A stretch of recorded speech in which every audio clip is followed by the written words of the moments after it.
अ Quiet Place movie series पहले किस cinematic universe का हिस्सा होने वाली थी? अ क्वाइट प्लेस मूवी के दौरान थिएटर ओनर्स को कौन सी अनोइंग चीज का सामना करना पड़ा था? मूवी में दिखाए हुए डेथ एंजल्स को किन क्रीचर्स पर मॉडल किया गया था और इसके मोशन कैप्चर को आखिर किसने दिया था? अ क्वाइट प्लेस फ्रेंचाइजी आखिर कितनी ज्यादा सक्सेसफुल हुई थी और इसके आने वाले टाइम में कौन कौन से स्पिन ऑफ और सीक्वल आने वाले हैं? ऐसे ही कई सारी कहानियां और सवाल हैं अ क्वाइट प्लेस मूवी फ्रेंचाइजी के पीछे। एक्टर जॉन क्रासिंस्की की डायरेक्टेड दोनों की दोनों अ क्वाइट प्लेस फ्रेंचाइजी हॉरर के साथ साइलेंस और थ्रिलर की काफी बेहतरीन कॉम्बिनेशन थी। यही रीजन है कि ये दोनों मूवीज इतनी ज्यादा क्रिटिकली और फाइनेंशियली सक्सेसफुल हैं। और आज की इस वीडियो में हम इसी मूवी सीरीज के 15 में से माइंड ब्लोइंग और ऑसम फैक्ट्स के बारे में बात करने वाले हैं। तो फिर देर किस बात की? हे गाइस, मेरा नाम है पंकज सागर और आपका स्वागत है गेमों को हिंदी के एक और फ्रेश वीडियो में। Now without wasting any more time, let's get started.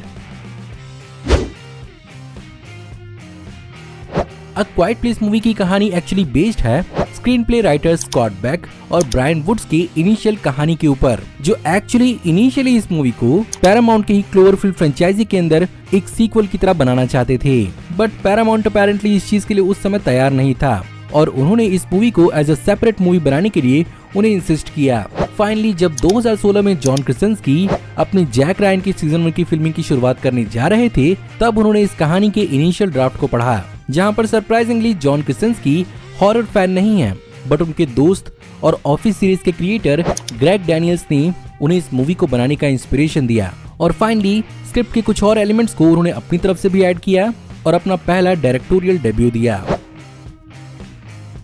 Despite being a very silent movie, इस मूवी के अंदर तकरीबन 38 लाइन ऑफ डायलॉग्स हैं, बट इनिशियल स्क्रिप्ट के हिसाब से ये चीज और भी ज्यादा टेंस होती, क्योंकि ओरिजिनल स्क्रिप्ट के हिसाब से यहाँ पर थ्रू आउट द मूवी हमें सिर्फ और सिर्फ एक ही लाइन सुनने को मिलता, जो प्रोबेबली किसी special moment of the movie को सिग्निफाई करती। और जैसा कि इस मूवी सीरीज के अंदर साइलेंस एक बहुत बड़ा एम्फेसिस था, इस मूवी को कुछ अलग ढंग से बनाया गया है, जहां पर जैसा कि आमतौर पर दूसरी मूवीज को साउंड इफेक्ट्स, म्यूजिकल स्कोर,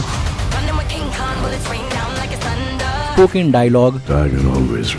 और अलग अलग साउंड एलिमेंट्स को जोड़ने के बाद एडिट किया जाता है, यहाँ पर जॉन क्रासिंस्की ने एक्चुअली उल्टा किया है और उन्होंने इस मूवी को ऐसे एडिट किया है कि आप इस मूवी को एक्चुअली म्यूट करके भी देख सकते हैं। यही रीजन है कि मूवी के पूरी तरह से एडिट होने के बाद में इसमें अलग अलग प्रकार के साउंड इफेक्ट्स और म्यूजिकल एलिमेंट्स को ऐड किया गया।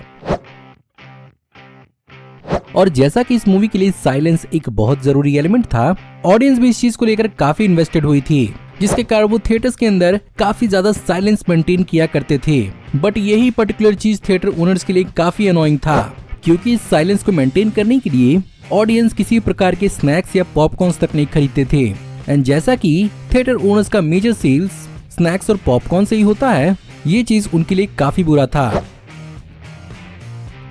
वहीं पर अगर बात करें इन मूवीज के डरावने क्रीचर्स की, तो जॉन क्रासिंस्की और उनकी टीम के लिए एक बहुत बड़ा प्रॉब्लम ये था कि अगर ये एलियंस एक्चुअली देख नहीं सकते, तो आखिर वो अपने शिकार को ढूंढेंगे या सेंस कैसे करेंगे, जिसके कारण उन्हें इसका एक बहुत ही अच्छा खासा एग्जाम्पल नेचर से मिला। और इस मूवी के साउंड डिजाइनर्स ईथन वैन दर रायन और एरिक कदाल ने बैट्स के एको-लोकेशन का इंस्पिरेशन लिया, जहां पर बैट अपनी आवाज को एज अ रिफ्लेक्टर इस्तेमाल करते हैं अपनी आसपास की चीजों और सराउंडिंग का अंदाजा लगाने के लिए।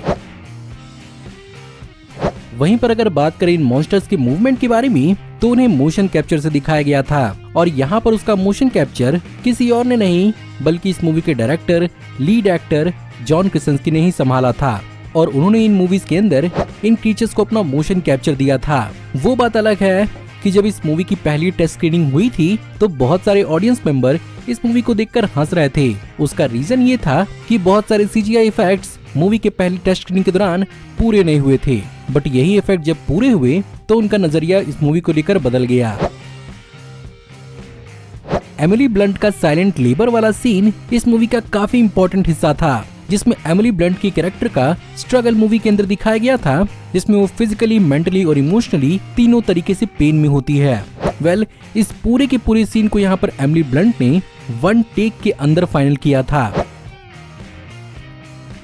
वहीं पर अगर बात करें इन क्रीचर्स की ओरिजिन की, तो पहली मूवी के अंदर इनकी ओरिजिन को एक्सप्लेन नहीं किया गया था, बस इन्हें डेथ एंजल्स बुलाया गया था। लेकिन ओरिजिनल प्लान के हिसाब से इन क्रीचर्स को पहली मूवी के अंदर धरती पर आते हुए दिखाया जाता और यही चीज बेसिकली इस मूवी की ओपनिंग सीक्वेंस बनती, लेकिन ये काफी जेनेरिक और नॉर्मल फील हो रहा था, जिसके कारण यहाँ पर इनिशियल ओपनिंग सीन को चेंज किया गया।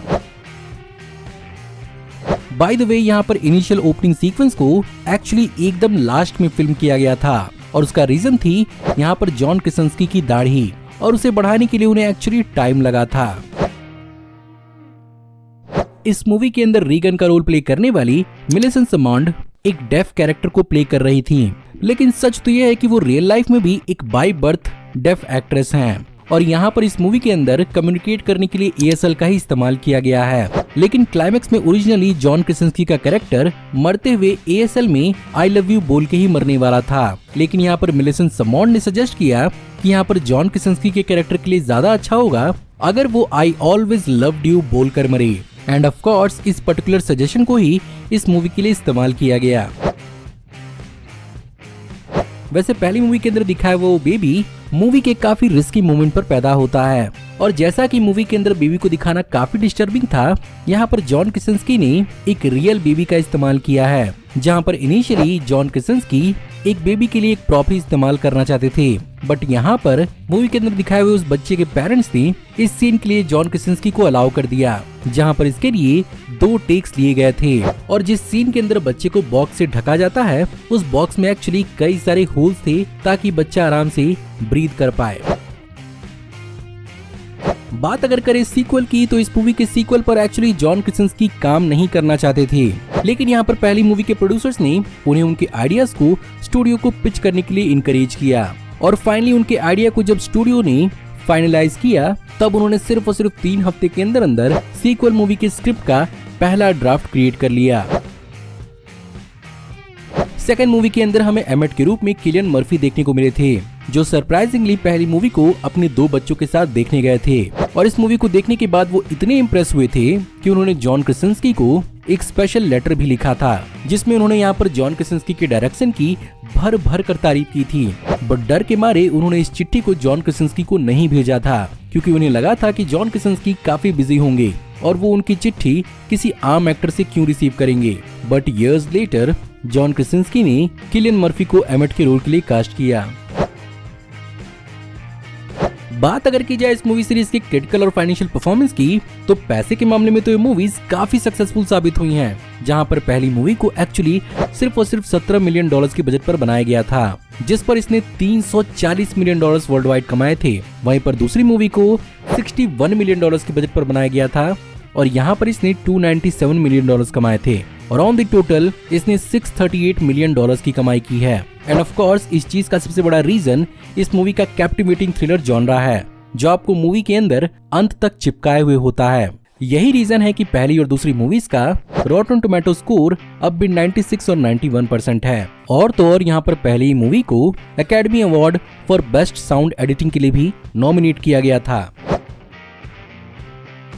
बात करें अगर इस मूवी सीरीज के फ्यूचर की, तो इस मूवी सीरीज के अंदर बहुत कुछ प्लान्ड है, जहां पर सबसे पहले तो इसी यूनिवर्स की अ क्वाइट प्लेस डे 1 नाम की मूवी रिलीज होने वाली है, जिसे जेफ निकोलस राइट और डायरेक्ट कर रहे हैं, और ये बेसिकली डेथ एंजल्स के इन्विजन की एक ओरिजिन मूवी की तरह होगी। वहीं पर अ क्वाइट प्लेस पार्ट 3 साल 2025 में रिलीज हो सकती है, जिसे एमिली ब्लंट ने मई 2021 में अनाउंस किया था।